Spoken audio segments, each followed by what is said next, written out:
हम देख पा रहे हैं कि यूट्यूब पे किस तरीके से बातें कर रहे हैं कि वैकेंसी आ गई, 2024 का तोहफा ये मिल गया है, इतनी सारी पोस्ट आ गई है, अभी फॉर्म भर लो, लास्ट डेट क्या है। तो मतलब पता नहीं किस किस तरीके की बात कर रहे हैं। तो ये चीज़ें ठीक नहीं है कि आप बच्चों को इस तरीके से उनके माइंड को कैसे कैसे मतलब आप थंबनेल पे लिख देते हो, फिर वीडियो जब देखता है तो उसके अंदर क्या निकलता है, तो उनकी भावनाओं से एक खेलना हो गया। तो हम चाहते हैं कि ऐसा मत करिए। आप सब लोग जो सच्चाई है ना उसको कहिएगा। आप क्या थंबनेल पे क्या दिखाते हो कि भाई इतनी पोस्ट आ गई है, 2024 का तोहफा मिल गया है। अरे यार क्या मतलब, बिल्कुल कुछ तो थोड़ा समझदारी दिखानी चाहिए। हेलो फ्रेंड्स, मैं राजवीर सर आप सभी का अपने चैनल फ्यूचर क्लासेस में एक बार बहुत बहुत स्वागत करता हूं। आज के वीडियो में हम लोग बात करने वाले हैं आरपीएफ न्यू वैकेंसी के बारे में।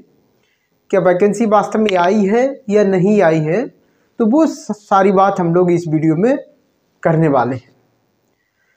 एक्चुअली मैं आपको जो सच्चाई होती है उसको दिखाना चाहता हूँ हमेशा, क्योंकि बाकी लोग हम देख पा रहे हैं कि यूट्यूब पे किस तरीके से बातें कर रहे हैं कि वैकेंसी आ गई, 2024 का तोहफा ये मिल गया है, इतनी सारी पोस्ट आ गई है, अभी फॉर्म भर लो, लास्ट डेट क्या है।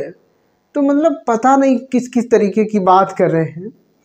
तो ये चीज़ें ठीक नहीं है कि आप बच्चों को इस तरीके से उनके माइंड को कैसे कैसे मतलब आप थंबनेल पे लिख देते हो, फिर वीडियो जब देखता है तो उसके अंदर क्या निकलता है, तो उनकी भावनाओं से एक खेलना हो गया। तो हम चाहते हैं कि ऐसा मत करिए। आप सब लोग जो सच्चाई है ना उसको कहिएगा। आप क्या थंबनेल पे क्या दिखाते हो कि भाई इतनी पोस्ट आ गई है, 2024 का तोहफा मिल गया है। अरे यार क्या मतलब, बिल्कुल कुछ तो थोड़ा समझदारी दिखानी चाहिए। तो मैं आपको बता दूं कि वैकेंसी अभी नहीं आई है आरपीएफ की। बस इतना ज़रूर है कि रेलवे ने एक नोटिस निकाला है जिसमें कहा गया है कि अभी हमारी आरपीएफ कांस्टेबल की जो वैकेंसी है वो 2000 है, और उसी में आरपीएफ एसआई की जो हमारी वैकेंसी है वो 250 है। तो ये एक नोटिस निकला है। उसमें फिर ये भी बताया गया कि जो हमारे आरपीएफ कांस्टेबल और एसआई होंगे उनकी क्वालिफ़िकेशन क्या होनी चाहिए, मतलब उस फॉर्म को फिल करने के लिए जो कैंडिडेट फॉर्म फिल करेंगे उनकी क्वालिफ़िकेशन क्या होनी चाहिए, उनका फिजिकल कि मतलब फिजिकल में क्या क्या होना चाहिए। मीन्स कुल ये हुआ कि उनका अप्लाई करने के लिए क्वालिफ़िकेशन, फिर उसका सिलेक्शन प्रोसेस क्या रहेगा, कौन कौन से उनको एग्ज़ाम देने होंगे, है कि नहीं, कितना एज रिलैक्सेशन उनको मिलेगा। तो ये सारी बात हमारे उस नोटिस में लिखी है। हम आपको ये भी बता दें कि हम वीडियो के लास्ट में वो नोटिस भी आपको दिखा देंगे, पूरा जो ऑफिशियल नोटिस जारी किया गया है, सारी चीज़ जो उसमें लिखी हुई है वो आपको मैं दिखा दूंगा। हालांकि उसमें जो लिखा है वो मैं पहले से भी आपको बता दे रहा हूँ कि उसमें क्वालिफ़िकेशन के बारे में लिखा है कि जो हमारा कांस्टेबल है, जो कांस्टेबल के लिए अप्लाई करेंगे कैंडिडेट, वो 10th पास हों, 10वीं पास हों, और जो एसआई के लिए अप्लाई करेंगे वो ग्रेजुएशन पास हों। अगर एज की हम बात करते हैं तो कांस्टेबल के लिए जो एज हमारी है वो 18 से 25 है, 18 से 25 वर्ष है। और एसआई के लिए जो हमारे कैंडिडेट अप्लाई करेंगे उनकी एज है 20 ईयर से लेकर के 25 तक होनी चाहिए। और उसके बाद हमको एज रिलैक्सेशन की हम बात कर लें तो ओबीसी के लिए 3 साल की छूट है और एससी एसटी के लिए 5 साल की छूट है। तो ये हो गई क्वालिफ़िकेशन की बात। अब अगर हम बात करें कि हमारा सिलेक्शन प्रोसेस क्या रहने वाला है, तो सबसे पहले सीबीटी 1 होगा, उसके बाद आपका फिजिकल होगा, फिजिकल टेस्ट, उसके बाद आपका डॉक्यूमेंट वेरिफिकेशन। तो ये 3 हमको प्रोसेस से गुजरना पड़ेगा। फाइनल सिलेक्शन लेने के लिए। CBT फर्स्ट में हमारा यहाँ पे एक सिलेबस की अगर हम बात करें तो यहाँ पर 50 क्वेश्चन आपके जनरल अवेयरनेस के रहने वाले हैं, जिसमें आपका हम करंट इवेंट, करंट अफेयर जिसको बोलते हैं वो रहेगा। बाकी हमारा हिस्ट्री, ज्योग्राफी इन सब्जेक्ट से रहेगा। हिस्ट्री, ज्योग्राफी आप सारी चीज़ें आप ले लो, अपना कॉन्स्टिट्यूशन, पॉलिटी वगैरह वो सब चीज़ें जो और एग्जाम में आती हैं। दूसरा हमारा इसी में जनरल साइंस भी रहेगा। और अगर हम बात करें जी हमारा हो गया क्या, 3 सेक्शन इसमें रहने वाले हैं। जनरल अवेयरनेस में हमने देखा है, 1 मिनट,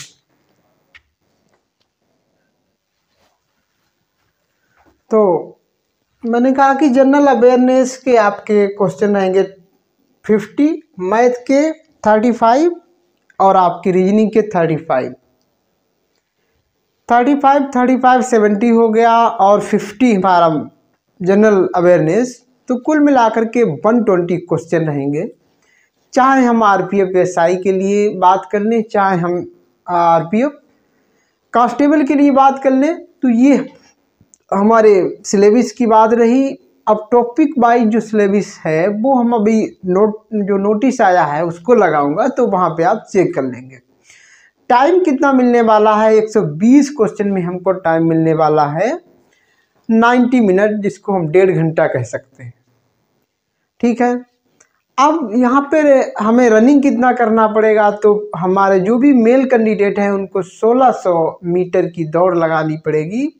टाइम आपका 6 मिनट कुछ सेकंड है, जिसको मैं अभी नोटिफिकेशन लगाऊंगा तो बिल्कुल एग्जैक्ट वहाँ पे बता दूंगा। ठीक है, ऐसे ही फीमेल के लिए भी रनिंग जो है वो 800 मीटर की है, उनका भी टाइम हम वहाँ पे नोटिस में चल करके वहाँ पे दिखाते हैं आपको। हाइट की अगर बात कर लूँ तो हाइट जो हमारे मेल कैंडिडेट हैं OBC के, उनकी हाइट 165 है। अदर कैटेगरी के जो हमारे कैंडिडेट हैं उनके लिए भी मैं सारा कुछ सब कुछ उस PDF में दिखा देता हूँ। ठीक है, और हाँ, तो ये हमारी नोटिस की बात रही। अब थोड़ी सी हम बात ये कर लें कि आखिर वैकेंसी कब तक आएगी, वैकेंसी आने के चांस कब तक के हैं। तो मैं पहले से भी कह रहा हूँ कि वैकेंसी आपकी मार्च तक देखने को मिलेगी, तो आप तैयारी करते रहेंगे। ठीक है, वैकेंसी आपको मार्च तक मिल जाएगी, लेकिन ऐसे लोगों को चक्कर में अपना टाइम वेस्ट मत करिए। आप पढ़ाई पे फोकस रखिए, जो सही नॉलेज दे रहे हैं आप उनको ही फॉलो करिए, क्योंकि रोज़ इनका वीडियो आएगा, रोज़ आप उसको देखोगे तो टाइम वेस्ट हो रहा है। ठीक है, और हम लोग बात करें अगर अदर वैकेंसी की, देखिए जहाँ तक है आपका LPN टेक्नीशियन और RPF जी आपके लगभग पैरेलल में चलेंगी वैकेंसी जहाँ तक है। ठीक है, उसके बाद JEE की वैकेंसी संभावित है, और इन सब के बाद थोड़ा समय बाद फिर NTPC की वैकेंसी हमको देखने को मिल सकती है। तो ये हमारा अपना नॉलेज है, हम उस बेस पे कह रहे हैं, और काफ़ी हद तक यही देखने को मिलेगा आपको। ठीक, चलिए तो हम लोग उस PDF को देख लेते हैं जो रेलवे बोर्ड ने जारी किया है। तो ये है वो PDF नोटिस जो रेलवे बोर्ड ने जारी किया था, जिसको लेकर यूट्यूबर बहुत सारा शोर मचा रहे हैं। जिसमें क्या क्या है मैं बहुत ही जल्दी से सब कुछ दिखा देता हूँ।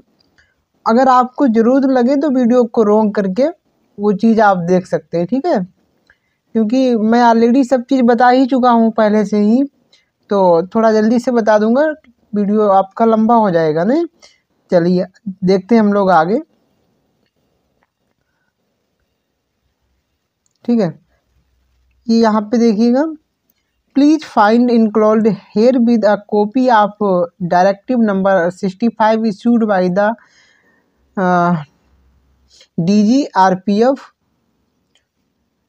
regarding procedure of recruitment of sub inspector and constables, which is self explanatory। ठीक है, तो क्या है इसमें बात की गई है प्रोसीजर की, किसके किसकी प्रोसीजर की, जो हमारे रिक्रूटमेंट है सबका, सब इंस्पेक्टर के लिए और कांस्टेबल के लिए। देखिए क्या हमारा रहता है इसका प्रोसीजर, वो हम नीचे देखेंगे। पहले यहाँ पे देख लें आप डिटर्मिनेशन ऑफ वैकेंसी, वैकेंसी का डिटर्मिनेशन। तो 2000 वैकेंसी ये है जो कांस्टेबल की है, और 250 वैकेंसी है जो रैंक ऑफ सब इंस्पेक्टर की हो गई, ठीक है।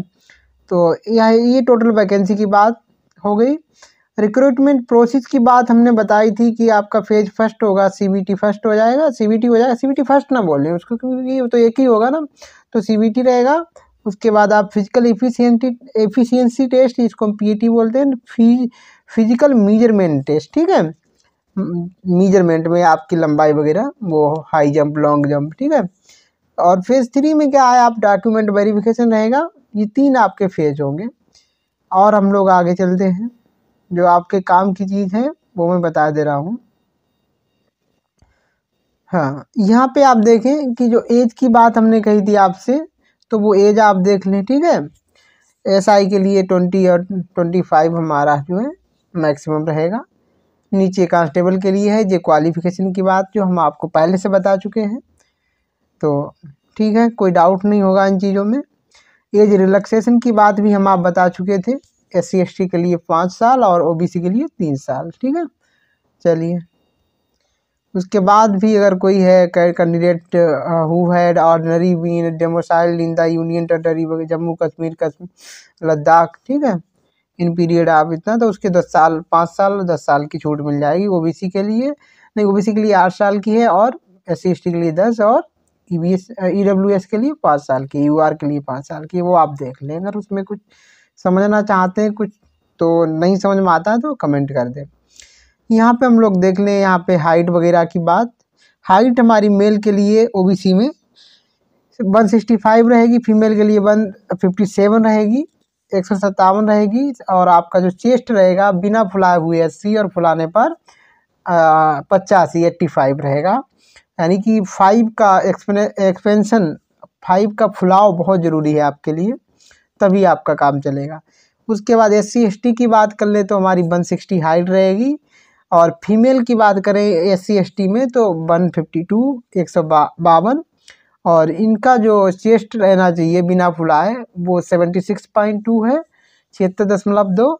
और दूसरा हमारा फुला करके होना चाहिए, वो होना चाहिए 81.2। यानी कितना हो गया, 4 5 ये भी हो गया, 5 हो गया, ठीक है। 5 का फुलाव इनको भी ज़रूरी है, यानी फीमेल को भी। बाकी जो हमारे गढ़वाली हैं, गोरखा हैं, मराठा हैं, इनके लिए भी देखो हाइट इतनी रहेगी मेल की। फीमेल की हाइट 155 रहेगी, और इनका भी चेस्ट विदाउट एक्सपांडेड, अनएक्सपांडेड जिसको बोलते हैं, 80 रहेगा, और फुला करके 85 रहेगा। तो ये बात हो गई यहाँ पर। रनिंग की बात और हम लोग नीचे करेंगे, कितनी रनिंग है, कितनी हाई जंप है, कैसे फिल करेंगे, वो प्रोसीजर दी है। ऑनलाइन फीस का मोड क्या क्या रहेगा वो आप देख सकते हैं। ये सब चीज़ें, किसी चीज़ को अगर देखने की ज़रूरत है, हमने एग्ज़ाम की बात की कितना क्वेश्चन रहेगा, तो वो हम ऑलरेडी बता चुके हैं, आप देख लें। टॉपिक वाइज सिलेबस आपको देखना है तो आप वीडियो को यहाँ पर रोक करके देख सकते हैं।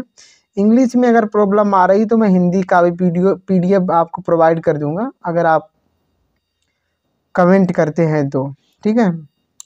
तो आप नीचे और हम चलते हैं,